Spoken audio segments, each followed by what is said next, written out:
everyone, Becky Brown from Galiji here, wanting to share with you some at-home yoga prop tips. So you might be feeling a little bit sad that you're not able to go to your yoga studio, you're out traveling, or you're just not able to get somewhere that has all the props that you may have become used to, or for those of you new to yoga, that you never even knew you were missing. So I want to share with you some common everyday things in your house that can be used as yoga props. So we shall start first with belt. So when you go to a yoga studio, you would use a belt or a strap to help make your arms or your legs longer. An example, if you stretched your legs out long and tried to touch your toes, you may notice you're pretty far away. But if you put a strap around your feet and attach it to your arms, voila! Now all of a sudden your arms are longer. So here would be another example. If you were doing a posture like a standing balance and you needed to have a little bit more help. So these straps are great. Usually in a yoga studio, they're 6 or 8 feet long. But the belt you might have at home, so standard leather belts that I'm using here, metal buckle, be careful that it doesn't hit you in the head, works just the same. So you can place the belt around your feet, extend your arms long, do one leg. If you're doing a pose in the back, the belt still works. Just be careful if you're using a metal buckle to not whack your head. Some other things you can use as a belt. So an actual belt, if you have one, you can use a hand towel. So again, let's demonstrate that. Notice hand towel works, not quite as long, so you might want to use a bath towel. You might need to bend your knees, but could be good for a posture that's behind your back or near your head. Let's see, you might have access to some of that stretchy tubing from a class you've taken one day. It works just as well. A little bit stretchy, so you might need to double it up. And when I asked for some ideas of things I could use as a belt, I was given an extension cord. So thanks to my husband for this, but an extension cord works all the same, can be used. This one happens to be 50 feet long, so no worries about running out of distance, but it might be a little challenging if you wanted to try to tie it to help hold your arms into a position, like a forearm plank. So there's some goodies for you to use a belt in exchange. So let's see some other goodies for blankets.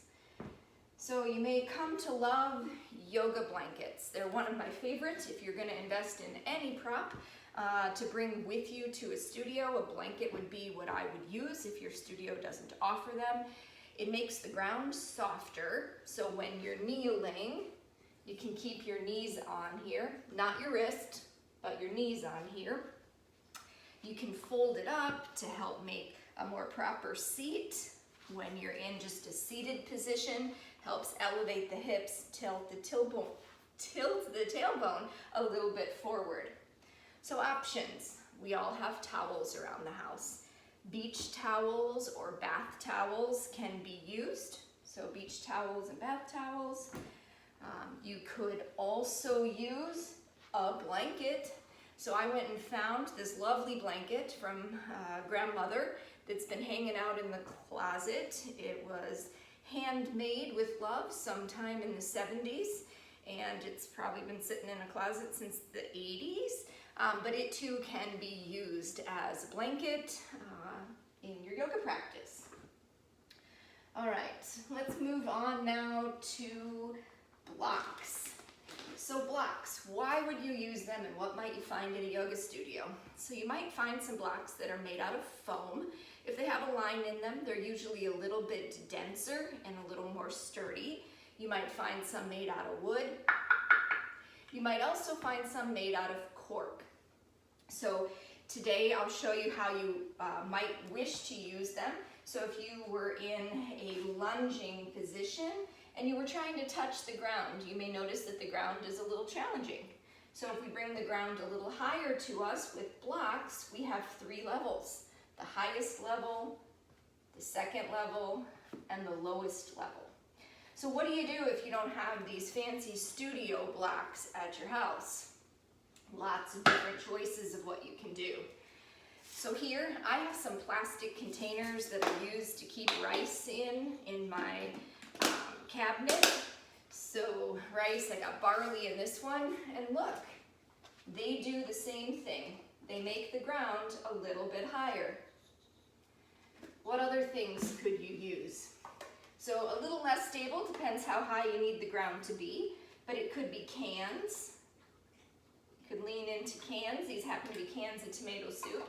If you choose to stack them, however, please be careful. That gets a little wobbly. So I don't know that I recommend stacking cans. But if you just need a little bit of height, one can would work. Or if you happen to have these monster cans, see, when you ask your non-yogi husband for some help with props, all the fun things that you get. You can get some paint cans to help you get the ground just a little bit higher. One disadvantage of these is if you put them on their rolly side, they have these handles that get in the way, but otherwise they're very stable, a nice base for your hands. So there's 3 alternatives for our blocks. You could also use a step stool, a chair to make the ground a little bit higher, lots of different options. Let's see, bolsters. So you might be used to seeing a bolster in your yoga studio. If you're like, nope, I have no idea what you're talking about, Becky, let me share with you what a bolster could be used for. A bolster could be used for any position while you're lying on the ground and you have your knees lifted. So if you ever go and get a massage, you'll notice they put something underneath your knees. It helps to support your lower back. It changes the tilt of your pelvis, which makes it a little more comfortable for most people in the lower back. It can also be used for times when you're doing a position on your back and you want the chest elevated. Then you lie back, there would be an example. Or it could be used for postures like child's pose, to be very restoring with something to hug. So what do you do if you don't have this big piece of cotton stuffed in a little shell? Don't use a cat. They don't like it very much. A dog might be more agreeable, but here's a good use for grandma's blanket. So you could take grandma's blanket, place it onto your mat, and have the same effect. You could also use it at your end in Shavasana to help elevate the knees slightly to tilt the pelvis. And you could use your blanket stacked up as well as a bolster. So let's move on to eye bags. So if you're like, what is that eye bag? So this is a piece, one that I actually made. It's silk fabric that's filled with flaxseed and lavender. And you place it on your eyes when we're in Shavasana, or our final relaxation pose. When you lie down, you got your knees under your bolster or your grandma's blanket, and you place this on your eyes. You want to be careful to not have the weight of it on your actual eyeballs. That should go on your forehead and on your cheekbones. So when you get that in place, it makes the room nice and dark, and it's very relaxing. But what do you do if you don't have one of these? Voila, washcloth. So folding that washcloth into a few pieces, placing it onto your eyes. There you go. You don't have to worry about the weight with the washcloth. Additionally, you could use a Kleenex or two, if you would like, as another option.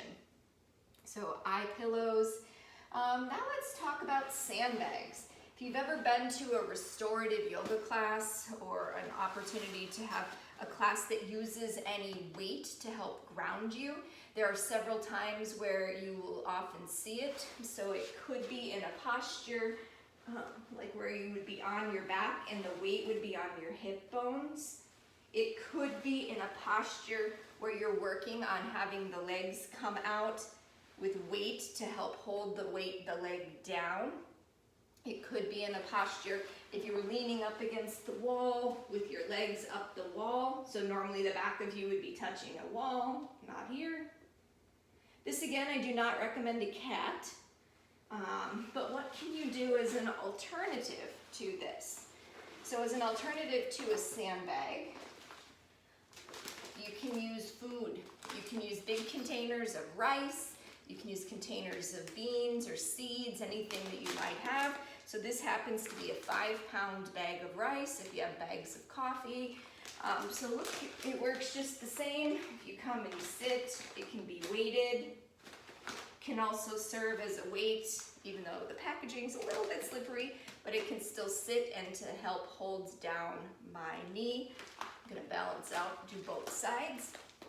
And another thing that can be used as a weight as well would be grandma's blanket. So this one happens to be a beautifully crocheted blanket, but if I fold it in just the right way, notice how that looks similar to our bolster, to our sandbag, and it could too provide some additional weight for you.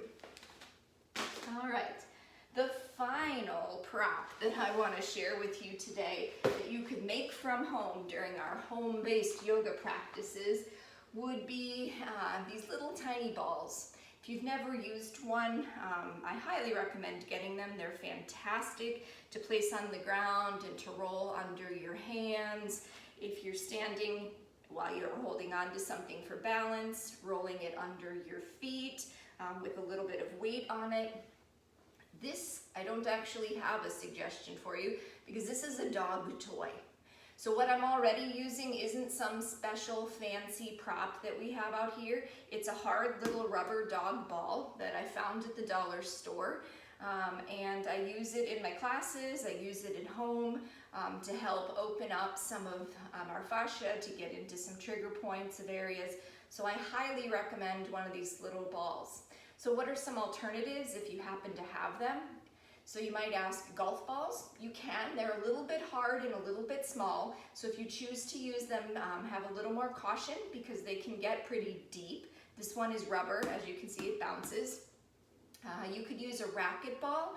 One challenge with that is they're a little bit soft. So while they're a great size, they're a little bit squishy. When you put weight on them, they may not actually provide the pressure that you're looking for. You could use a tennis ball. They too get a little bit squishy and they're a slight bit bigger than I would recommend to really get into some of those points. And any other thing you'd have that would be nice and round for you to roll around on. So you don't need all of the fancy props that you can find at a yoga studio to have a great practice. If you're used to props and you like them, you've got all sorts of options that are just sitting around your house that you could use. So if you have any questions, drop me a line, or if you use anything in particular as a prop substitute, put it in the comments. Thanks.